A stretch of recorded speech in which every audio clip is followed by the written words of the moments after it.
They're about that big around. They, Vietnamese had set that up as a booby trap. He tripped it, and it basically disintegrated him. We found 1 foot part of his left chest, and that was all we could find of it. The rest of it was all that pink. So we were walking in there, and he was atomized, and boy, it really spooked a lot, you know. We wanted to get out of there as quick as we could. Honesty, Olson, please come to the office. Him all over us, you know, because that was his skin and blood, intestines, everything, vaporized. And it was part of the fog now. It was not good. We put water on our faces and, you know, just tried to get him off us, you know, but it wasn't nice. Yep. What would you say your most horrifying experience back then was? Why shouldn't We got a call on the radio. We were out on patrol. Our engineers, combat engineers, were running dump trucks down this road that they had built. It was a dirt road, but they were extending it out.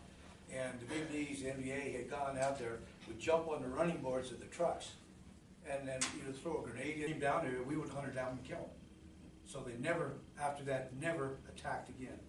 And like I said, there was only 5 of us. But we had such a reputation, they didn't want to mess with us. We were out there doing that. We got a radio call, the Alpha Company, their reconnaissance team, and it was a heavy recon team, had hit a base up there. And a big, huge cave, and it was full of NVA soldiers and equipment. And they were taking a lot of fire and stuff from up there, so they asked for help. We were the closest, so we took off and went up there, made it up to them, and started fighting with them. The only thing was, here, all the way around us were these mountains that were probably 1,000 feet higher than what we were. So when they would get up there, the NVA would get up, they'd shoot right down on top of us. And we had nothing but little rocks and stuff to hide behind.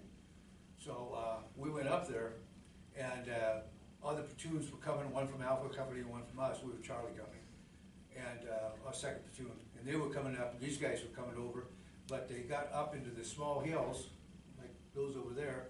It was real thick, and it got dark, so they stopped and logged for the night.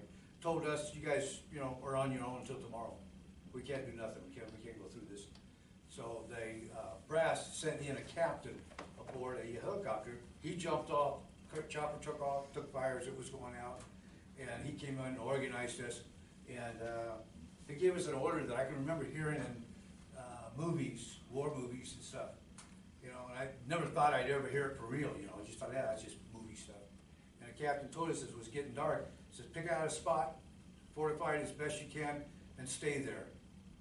Don't move, don't go crawling around at night as soon as it gets dark, because it was pitch dark, no moving. And he says, stay there, no rifles will be shot, just lay it down, don't use it. He says, tonight we're going to fight with nothing but grenades and knives.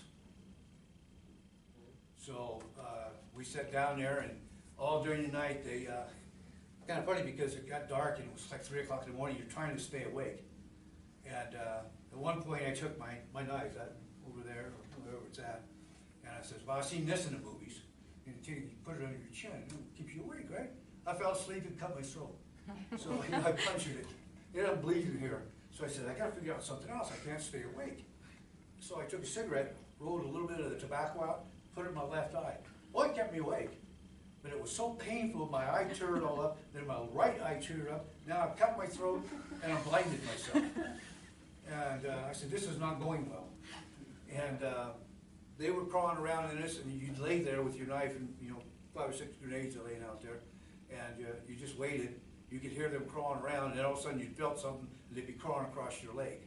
And then you'd take your knife and you'd fight with them, and you know, do whatever you had to do. And the other guys were doing the same thing all around the position. That was pretty tough. We did that until daylight. And then they came in, and we went out looking for them and stuff. But they seen the other guys coming, and they bamboos, they took off. But we did catch a lot of equipment that was down there, and we kept throwing frags down there. And frag is a fragmentation hand grenade. And we threw them down there to blow it up, kill them, and destroy any equipment that they had stored down there. So we destroyed some of that, and then we found food and rice, you know, bags and ammunition and stuff like that hadn't blown up that we kept them from getting. So all in all, I guess we did okay, and we stayed alive.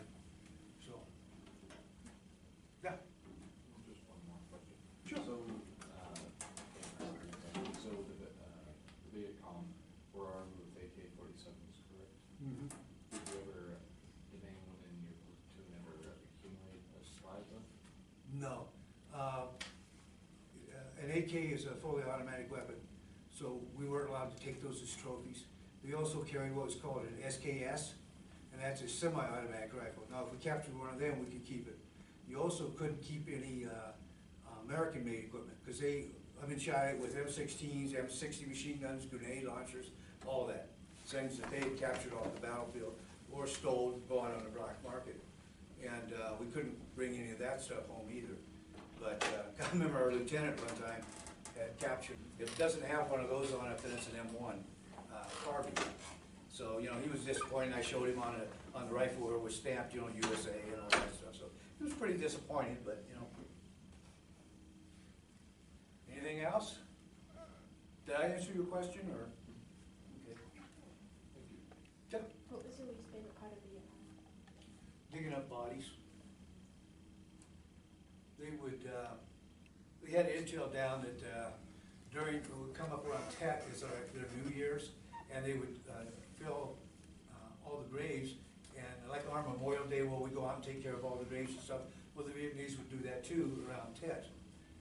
Usually the end of January, beginning of February. And you'd go in and here was fresh graves and they were all nice and packed and stuff. Well, we got intelligence reports down that they were hiding inside these things, not bodies, but ammunition and grenades and claymores and all that kind of stuff.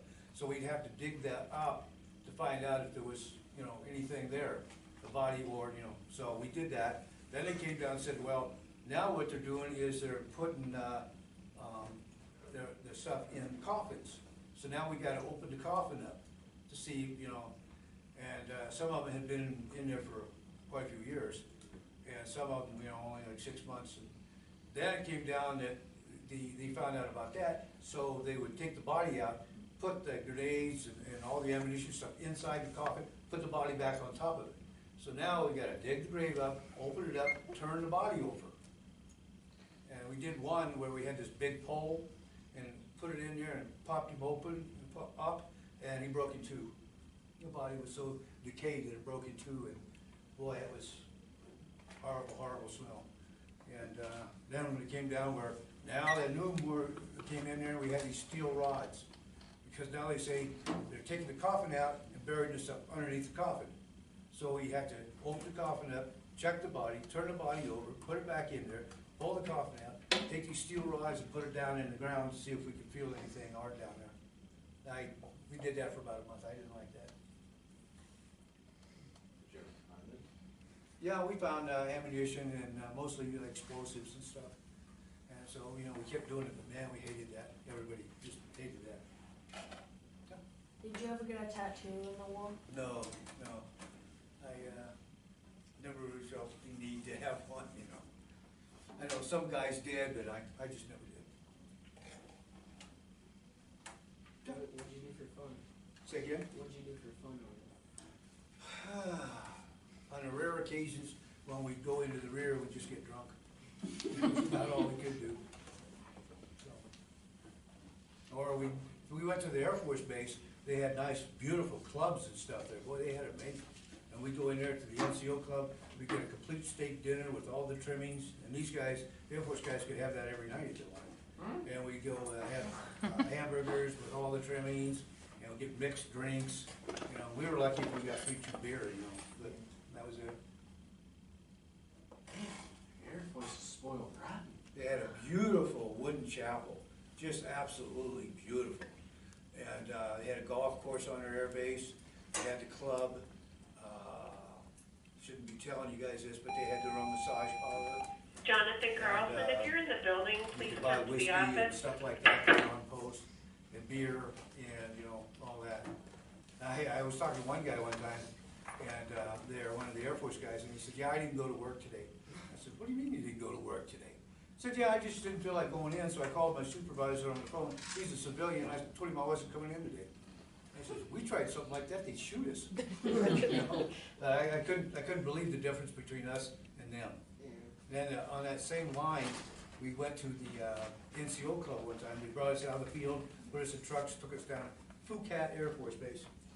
And we got down there, and we got to the desk, and there was an Air Force sergeant in there in civilian clothes, which, you know, we thought was strange anyway. we didn't see anybody, you know, in civilian clothes. And, he comes up there and says, well, you guys gotta turn in your knives. Because a couple weeks ago, these guys came in there, and a couple of them were arguing over who's gonna buy the next round of drinks, and they got in a knife fight. Yeah, I don't know if that's really true or not. They're probably just screwing around, you know. But anyway, we had to turn in our knives at the desk, and, I started going and I stopped, I said, oh, I said, do you want my frags? And he goes, sure, you better give me that too. So I reached in my fatigue jacket, pulled out a grenade, set that on the desk, reached in the other side, pulled out another grenade, and left that on the side. And he looked at it, and his eyes bummed out like that. And he opened up the drawer, and he went like this, one up at a time, shaking the whole time, put it in the drawer, the other one in the drawer, shut the door real slow like that, you know. And, you know, I just had them in my pocket. And that was my frags that I carried in case, you know, it came to the end and I wasn't gonna be captured, so I used the frags. And I went back out and he gave me my knife and I put it on. And I said, oh, I better get my frags too. He goes, oh yeah. Opens the drawer up, same routine, real slow, one at a time, and put them in. And I looked at him and I looked at the frags and I picked it up, threw it in my pocket, picked that one up, threw it in my pocket, plugged it down, and left. But, you know, I always thought, I said, I bet that guy for the rest of his life told that story. I was working in the NCO club and this paratrooper walked in and had grenades in his pocket. So, I don't know.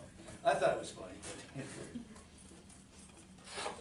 I mean, it is the Air Force. They have one of the easier jobs in the military, but they're way overfunded.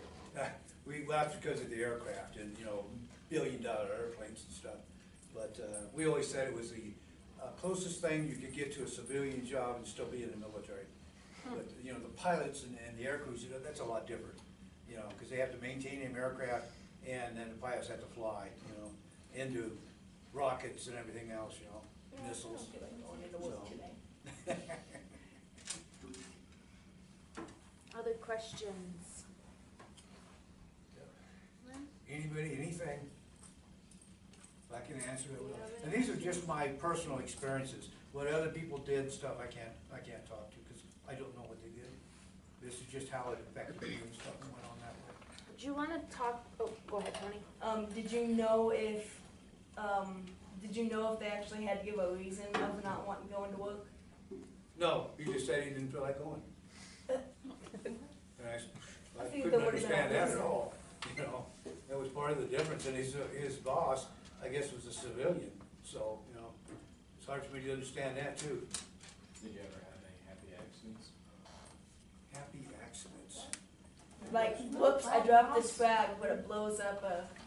We had a guy that just made sergeant, and his nickname was Zero. And he just made sergeant because of his time in the Army, time in grade. And he was with this new second lieutenant we had. And getting onto twilight, so they decided between him and the lieutenant, they were gonna pop a flare. And we had these, they were like that, they're silver, you take the lid off, the flare's on this end, you put the cap on the bottom, it's got a little indentation like that, called a slap flare. And you pop it like that, pop flare too. You pop it like that and then shoot the flare up. Well, he popped it, it went up about 10, 15 feet, fell on the ground and ran around on the ground. And I says, that would only happen to Zero. You can't even put a flare up in the air and keep it up. It goes on the ground and runs around like a rat. I felt sorry for him. That was pretty funny. We had another guy that he begged me to walk point. I said, okay. We were in a village and kids were all around and stuff, so I knew that was safe. Because I was gonna be a lot closer to him once we got out of the village, and I might even pulled him off the point. Inexperienced and a little flaky, so didn't really trust him to be there. And I went up there, and I was turning around like this, walking with my rifle in this hand, talking to the guy behind me, because we're in the village, so everything's safe here. And kids are running around and stuff, you know, so I was turning around talking with him. Kelly was the guy's name. And his dad was career Army, but he was like a supply sergeant. And he was playing point man. And took it off safety, put his finger on the trigger, and while he was walking, he fired a round.